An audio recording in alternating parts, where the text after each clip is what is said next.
नमस्कार दोस्तों, स्वागत है आप सभी को हमारे YouTube channel super tech computer में। आज हम बताएंगे कंप्यूटर वायरस क्या होते हैं, कंप्यूटर वायरस कैसे कंप्यूटर में फैलते हैं, कंप्यूटर वायरस को हम कैसे पहचानेंगे कि कंप्यूटर में वायरस है या नहीं, और कंप्यूटर को वायरस से कैसे बताएंगे। आज हम जानेंगे कंप्यूटर वायरस के बारे में। चलिए हम बात करते हैं कंप्यूटर वायरस की डिफिनीशन की। तो कंप्यूटर में वे छोटे छोटे प्रोग्राम या वे छोटे छोटे सॉफ्टवेयर जो कंप्यूटर में पहुंचकर कंप्यूटर को नुकसान पहुंचाते हैं, कंप्यूटर की गति को कम करते हैं, वो सॉफ्टवेयर और प्रोग्राम कहलाते हैं कंप्यूटर वायरस। एक बार फिर से हम बता रहे हैं, मतलब कंप्यूटर के वे छोटे छोटे प्रोग्राम व वे छोटे छोटे सॉफ्टवेयर जो कंप्यूटर में पहुंचकर कंप्यूटर की गति को कम करते हैं, कंप्यूटर को नुकसान पहुंचाते हैं, कंप्यूटर वायरस कहलाते हैं। ऐसे ही वायरस हमारे शरीर में होते हैं जो हमारे शरीर में पहुंचकर हमारे बॉडी को नुकसान पहुंचाते हैं धीरे धीरे। वैसे ही कंप्यूटर वायरस होते हैं जो कंप्यूटर में पहुंचकर कंप्यूटर को धीरे धीरे के नुकसान पहुंचाते हैं, वायरस कहलाते हैं। बात करते हैं वायरस की फुल फॉर्म की। तो वायरस का फुल फॉर्म होता है whittle information resource under seize.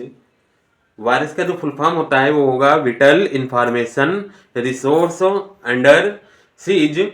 बात करते हैं कंप्यूटर प्रथम वायरस की। जो कंप्यूटर का प्रथम वायरस है वो है अल्कोक्लोनर।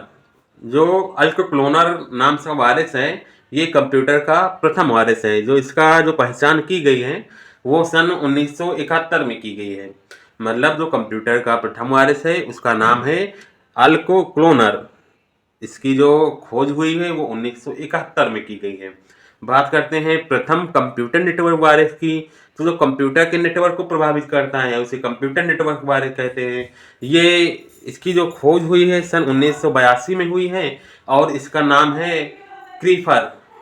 मतलब जो क्रीफर नाम का नेटवर्क है वो कंप्यूटर नेटवर्क वायरस है। इसे सन 1982 में पता किया गया है।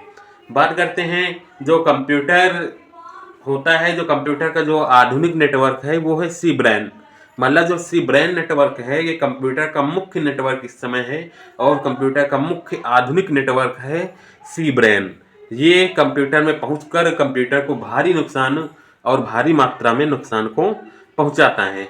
बात करते हैं वायरस को हम कैसे पहचानेंगे कि हमारे कंप्यूटर में वायरस है या नहीं है, मतलब वायरस के कौन से लक्षण होते हैं, हम अपने कंप्यूटर को कैसे पहचानेंगे कि इसमें वायरस प्रभावित है या नहीं है। तो सर्वप्रथम वायरस का जो लक्षण होता है वो पहला लक्षण है कि कंप्यूटर की गति जो है वो धीमी हो जाती है। मतलब जो कंप्यूटर में अगर वायरस होगा तो कंप्यूटर में वायरस होने के कारण या हमारे फोन में वायरस होने के कारण जो उसकी गति होती है, जो कार्य करने की क्षमता होती है वो क्या है, धीमी हो जाती है। और इसका दूसरा लक्षण हम पहचानेंगे कि जो कंप्यूटर में input device and output device होते हैं ये काम करना बंद कर देते हैं। मतलब जो इनपुट डिवाइस काम करते हैं, जो आउटपुट डिवाइस काम करते हैं, वो अपना काम करना सही ढंग से बंद कर देते हैं। कभी इनपुट कर रहा है, कभी आउटपुट नहीं कर रहा है। तो हम ये जान सकते हैं ये वायरस के प्रभावित हैं। बात करते हैं और स्क्रीन पर बहुत सारी मेनू ओपन होने लगती हैं, अपने आप स्क्रीन चलने लगती है, अपने आप उस पर कुछ और भी आने लगता है। कंप्यूटर में जो डाटा होता है वो डाटा डिलीट हो जाता है। कंप्यूटर में जो हमारा सेव किया डाटा होता है वो भी डिलीट हो जाता है। जो फाइलें होती हैं वो हट जाती हैं, उनका नेम चेंज हो जाता है। हम किसी और ऐप को ओपन कर रहे हैं, ऐप दूसरा ओपन होने लगता है, या हम कुछ और कर रहे हैं, काम कुछ और होने लगता है। ये सब वायरस के लक्षण होते हैं। वायरस मतलब जब आ जाएगा तो हमारा कंप्यूटर या हमारा फ़ोन वो ठीक ढंग से काम नहीं करेगा।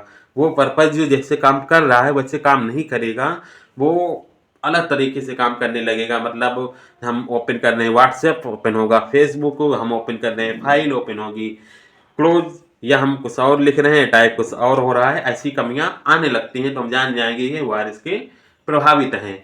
बात करते हैं कंप्यूटर में वायरस कैसे फैलता है। कंप्यूटर में वायरस फैलने के लक्षण क्या होते हैं, कैसे फैलने के कारण क्या होते हैं।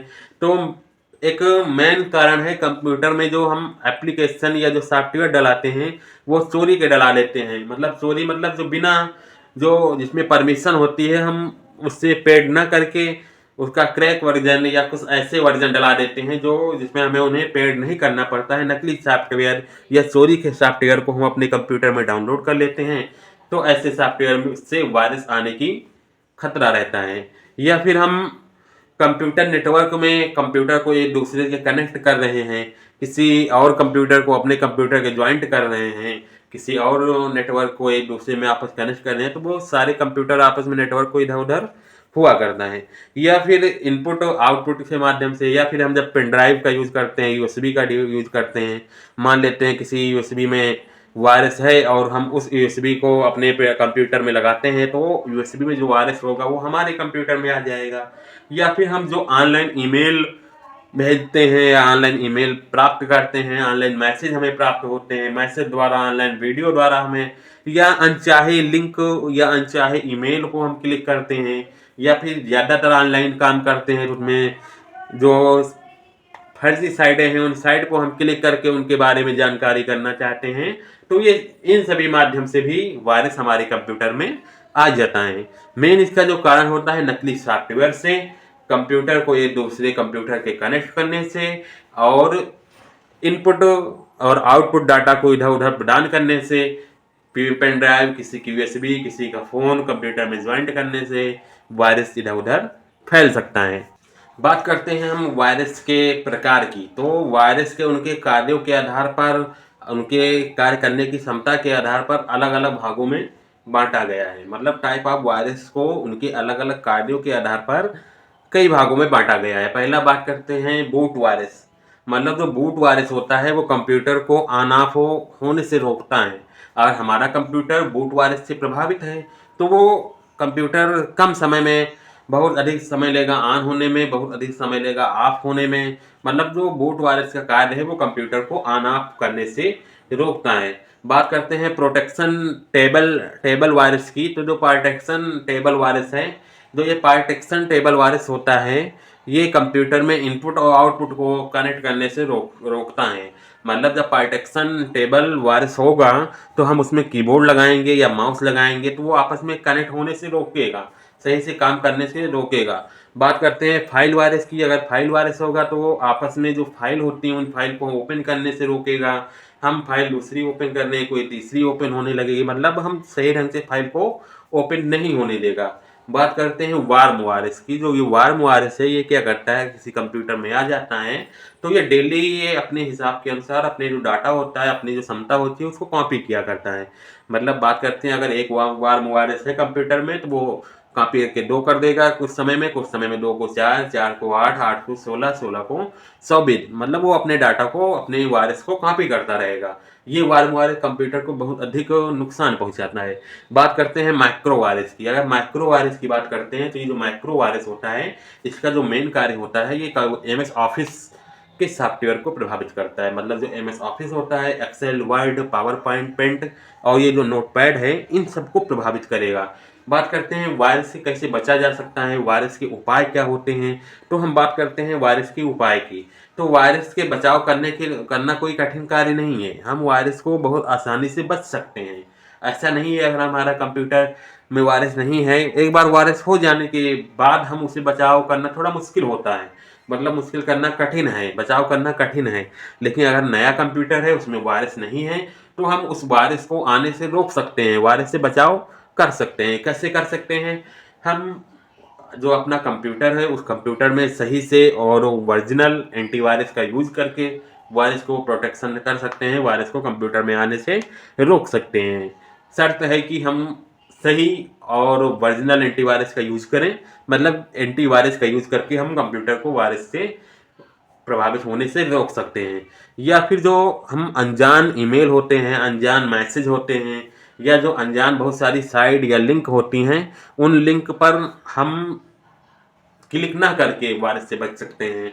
हम जो ऑनलाइन लिंक हैं या ऑनलाइन ईमेल हैं इन सबको ना प्राप्त करके वायरस से बच सकते हैं जो अनजान होती है। या जो अनसिक्योर्ड ऐप होते हैं या अनसिक्योर्ड जो लिंक होती हैं, अनसिक्योर्ड जो साइट होती हैं उन साइट को अपने फ़ोन या अपने कंप्यूटर में ना ओपन करके भी हम वायरस से अपने बच सकते हैं।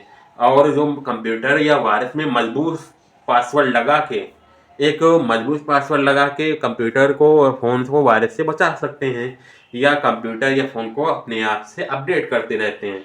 समय समय पर अगर अपडेट करते भी रहेंगे तभी हम वायरस से बच सकते हैं। और इंटरनेट का कम से कम यूज और सही तरीके से यूज करके भी हम इंटरनेट से जो वायरस फैलते हैं इससे भी बच सकते हैं।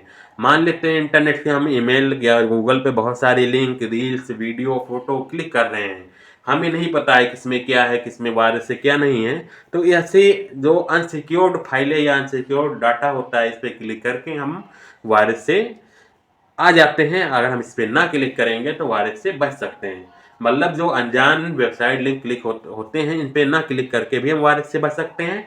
या फिर हम वायरस कंप्यूटर में एक अच्छे कंपनी का एक अच्छा एंटीवायरस लेकर अपने फ़ोन या कंप्यूटर को वायरस से बचा सकते हैं। उम्मीद करते हैं आपको वायरस क्या होता है, किसे कहते हैं, ये वायरस का वीडियो समझ में आया होगा। ये जो वीडियो है बिल्कुल बेसिक लेवल का है, यहाँ पे कुछ एडवांस लेवल का नहीं बताया गया है कि वायरस को विस्तार से, वायरस बहुत बड़ा एक यूनिट है, इसको हम विस्तार से समझाएंगे तो लंबा वीडियो जाएगा। अगले वीडियो में आगे इसके पॉइंट टू पॉइंट बताते रहेंगे। ये मान लो ये वायरस का एक सिंपल इंट्रोडक्शन है जो आप सभी लोगों को समझ में आ गया है। अगर समझ में आ गया है तो आप सभी लोग हमारे वीडियो को लाइक शेयर करिए। मिलते हैं अगले वीडियो में, तब तक के लिए जय हिंद, जय भारत।